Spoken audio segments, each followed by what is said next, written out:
اعوذ باللہ من الشیطان الرجیم بسم اللہ الرحمن الرحیم خالق کائنات سورہ مبارک حاقہ کی 30، 31 اور 32 نمبر آیت میں جہنم میں جو عذاب مجرم کے لیے ہوگا اس کو بیان کرتا ہے۔ رب العالمین فرماتے ہیں خذوہ فغلوہ ثم الجحیم صلوہ ثم فی سلسلۃ ذرعها 70 ذراعا فاسلکوہ۔ پروردگار عالم جہنم کے فرشتوں کو حکم دیتے ہیں خذوہ، پکڑ لیں اس مجرم کو، اس گناہگار شخص کو پکڑ لیں، خذوہ فغلوہ، پھر اس کو زنجیروں میں جکڑ لیں، خذوہ فغلوہ ثم الجحیم صلوہ، پھر اس کے بعد اس کو جہنم میں پھینک دیں۔ زنجیروں کے ساتھ جکڑنے کے ساتھ اس ظالم شخص کو، اس گناہگار شخص کو ثم الجحیم صلوہ، جہنم کے اندر پھینک دے اس کو۔ پھر جہنم کے اندر بھی اس کو آزاد نہیں رکھنا ہے۔ ثم فی سلسلۃ ذرعها 70 ذراعا فاسلکوہ، پھر جہنم کے اندر 70 گز کی زنجیر سے اس کو جکڑ لے، باندھ دے۔ عزیزان، پیغمبر پاک اس آیت کی تفسیر میں فرماتے ہیں کہ جس زنجیر سے مجرم کو جکڑ لیں گے، جو 70 گز کی زنجیر ہوگی، اگر اس سے صرف 1 گز زنجیر کاٹ کے دنیا میں لائیں، دنیا میں رکھ دیں، تو وہ زنجیر اتنی گرم ہوگی کہ پیغمبر پاک فرماتے ہیں کہ پوری دنیا، مشرق سے مغرب تک پوری دنیا اس زنجیر کی گرمائش کی وجہ سے، تپش کی وجہ سے 70 مرتبہ پگھل کے پانی ہو جائے گی پوری دنیا۔ وہ جہنم کا عذاب خدا کی غضب اور قہر کا عذاب ہے۔ خدا کی رحمت اپنی جگہ، لیکن خدا جب قہار اور جبار بن کے ظالم کا حساب لے رہا ہے تو پھر اس خطرناک اور دردناک طریقے سے حساب کہ اتنی گرم ہوگی وہ زنجیر کہ اگر اس کو دنیا میں لائے تو دنیا اس زنجیر کی گرمائش کو برداشت نہیں کر سکے گی اور 70 مرتبہ پگھل کے پانی ہو جائے گی پوری دنیا۔ اور اسی طرح سورہ مبارک ابراہیم کی 49 اور 50 نمبر آیت میں خداوند عالم اسی عذاب کو بیان کر رہے ہیں جو مجرم کے لیے آمادہ کیا۔ وَتَرَى الْمُجْرِمِينَ يَوْمَئِذٍ مُقَرَّنِينَ فِي الْأَصْفَادِ، اے حبیب کل قیامت کے دن دیکھو گے آپ مجرم شخص کو جن کو ہم نے زنجیروں میں جکڑ لیا ہے۔ وَتَرَى الْمُجْرِمِينَ يَوْمَئِذٍ مُقَرَّنِينَ فِي الْأَصْفَادِ، ہر طرف سے ان کو زنجیروں میں جکڑ لیا گیا ہے۔ سرابیلہم من قطران وتغشی وجوہہم النار، اور اس مجرم شخص کے لیے جو کپڑے ہم نے آمادہ کیے وہ سرابیل کے ہوں گے۔ سرابیلہم من قطران، اس کے لیے جو کپڑے ہیں وہ قطران کے ہوں گے۔ قطران کیا ہے ہم نہیں سمجھتے ہیں، لیکن حدیث میں ہے کہ تارک النما ایک داد ہوگی، اس سے ان مجرم کے لیے کپڑے تیار کیے گئے۔ وَتَغْشَى وُجُوهَهُمُ النَّارِ، اور جہنم کے آگ اس کے چہرے کو جلائے۔ یہ جہنم کے لیے، یہ مجرم کے لیے وہاں پہ عذاب ہے کہ خالق کائنات فرماتے ہیں کہ مجرم شخص کے لیے ہم نے وہاں پہ قطران کے کپڑے آمادہ کیے۔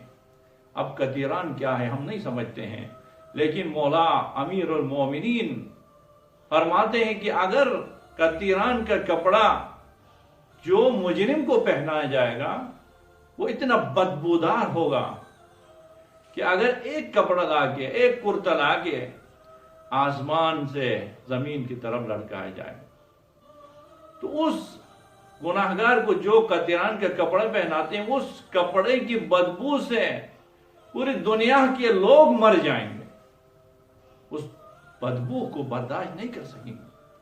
مشرق سے مغرب تک تمام لوگ صرف اور صرف اس قطران کی کپڑے کی بدبو سے مر گئے۔ یہ عذاب خدا ہے عزیزان۔ آج اگر ہم دنیا میں حکم خدا کے مطابق زندگی نہیں گزاریں گے تو کل مجرم کے لیے یہ عذاب آمادہ کیا۔ اب دیکھیے کچھ آیات ہیں جن میں خداوند عالم اپنے قہر و غضب کو بیان کرتا ہے کہ کل قیامت کے دن خداوند عالم کے مجرم کے اوپر یہ قہر و غضب ہوگا، یہ عذاب ہوگا۔ اب اس سے بھی ایک بہت بڑا عذاب ہے، وہ کیا ہے؟ امیر المومنین علیہ السلام نہج البلاغہ میں دعائے کمیل میں امیر المومنین علیہ السلام فرماتے ہیں، دعائے کمیل میں اس سے بھی ایک بڑے عذاب، ایک روحانی عذاب، ایک معنوی عذاب کی طرف بیان کر رہے ہیں، اشارہ دے رہے ہیں مولا، جس میں اس وقت ہم مبتلا ہیں لیکن ہمیں پتہ نہیں ہے۔ جہنم کے عذاب سے بھی سخت ترین عذاب میں ہم دنیا میں مبتلا ہیں، ہمیں پتہ نہیں وہ عذاب کیا ہے۔ امیر المومنین سلام فرماتے ہیں فَحَبْ لِي يَا إِلَٰهِ وَسَيِّدِي وَمَوْلَايَ وَرَبِّي صَبَرْتُ عَلَىٰ عَذَابِكَ فَكَيْفَ أَصْبِرُ عَلَىٰ فِرَاقِكَ فَحَبْ لِي صَبَرْتُ عَلَىٰ حَرِّ نَارِكَ فَكَيْفَ أَصْبِرُ عَنِ النَّظَرِ إِلَىٰ كَرَامَتِكَ۔ اب امیر المومنین علیہ السلام فرماتے ہیں پروردگارا میں آپ کے عذاب پہ تو صبر کر سکتا ہوں، الہی وربی صبرت علی عذابک فکیف اصبر علی فراقک، لیکن آپ کی جدائی کو میں برداشت نہیں کر سکتا۔ رب سے جدائی، شیطان کے پیروی اس جہنم کے عذاب سے بھی سخت ہے جس میں اس وقت ہم مبتلا ہیں، ہمیں پتہ نہیں ہے۔ امیر المومنین خدا کی درگاہ میں گڑ گڑاتے ہوئے فرماتے ہیں پروردگار میں جہنم کے اس خطرناک عذاب کو برداشت کر سکتا ہوں، لیکن آپ کی جدائی کی جو سزا ہے، وہ جو عذاب ہے، اس کو میں برداشت نہیں کر سکتا۔ فَكَيْفَ أَصْبِرُ عَلَىٰ فِرَاقِكَ فَحَبْنِي صَبَرْتُ عَلَىٰ حَرِّ نَارِكَ۔ مولا فرماتے پروردگارہ آپ کی جو آگ جہنم میں آمادہ کیا اس کی تپش کو برداشت کر سکتا ہوں، لیکن فَكَيْفَ أَصْبِرُ عَنِ النَّظَرِ إِلَىٰ كَرَامَتِكَ، آپ کی جو نظر کرم ہے اس سے محرومی کو میں برداشت نہیں کرتا۔ خدا کی جو کریم نظر ہے، خدا کی جو رحمت کی نظر ہے، اس سے جدائی علی ابن ابی طالب کے لیے ممکن نہیں ہے۔ علی ابن ابی طالب جہنم کے عذاب کو تو برداشت کر سکتا ہے، اپنے رب کی جدائی، اپنے رب کی محبت سے محرومی کو برداشت نہیں کر سکتا۔ عزیزان، یہ گناہ انسان کو خدا سے دور کرتا ہے۔ یہ محرم اور نامحرم کے رابطے، یہ موبائل میں ہر قسم کی ویڈیوز کو دیکھنا، مشاہدہ کرنا، یہ جہنم کے عذاب سے بھی سخت ہے جو خدا کی رحمت سے ہمیں دور کرتا ہے، خدا کی محبت سے ہمیں دور کر چکا ہے اس عذاب۔ لیکن ہم مبتلا ہیں اس عذاب میں اور ہمیں پتہ بھی نہیں، ہمیں احساس بھی نہیں۔ کیوں؟ ہم شیطان کی گرفت میں آ چکے ہیں۔ اسی وجہ سے دیکھیں مراجع اعظام علماء حق کا امام خمینی رحمۃ اللہ علیہ کی زندگی میں دیکھیں، پوری دنیا کو اس نے تنہائی میں پوری دنیا کو لڑکا، اس زمانے کے سپر پاوروں کے سامنے سیسا پلائی ہوئی دیوار کے مانند کھڑے ہوئے، کبھی پریشان نہیں ہوئے، کبھی نہیں ڈرے، اور رونا تو چھوڑے کبھی غمزدہ نہیں ہوئے تھے۔ لیکن یہی امام خمینی رحمۃ اللہ علیہ کے بارے میں ہے کہ جب ایک دن نماز شب قضا ہوتی ہے تو پھر چلا کے روتے ہیں، چیخ کے روتے ہیں۔ نماز شب میں خدا سے ملاقات محروم ہو گئے، محروم، رحمت خدا سے محروم ہونے پہ جو دکھ اور غم و غصے کا امام خمینی اظہار کرتے ہیں وہ کبھی زندگی میں اظہار نہیں کیا، کیونکہ یہ سب سے عظیم ترین نعمت ہے کہ رحمت خدا سے معلوم ہو، اور رحمت خدا سے محروم ہونا سب سے عظیم ترین عذاب ہے۔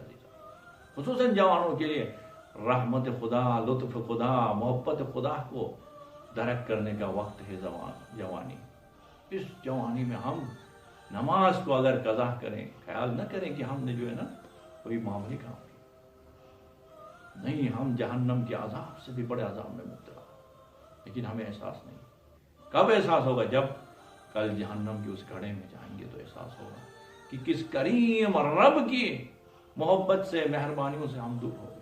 اسی وجہ سے تو خود پروردگار عالم کس خوبصورت انداز میں بیان کر رہے ہیں، یا ایھا الانسان ما غرک بربک الکریم، انسان کیا ہوا ہے آپ کو، کس چیز نے آپ کو آپ کے پروردگار، کریم پروردگار سے دور رکھا ہے، دھوکہ دیا ہے، فراڈ کیا ہے۔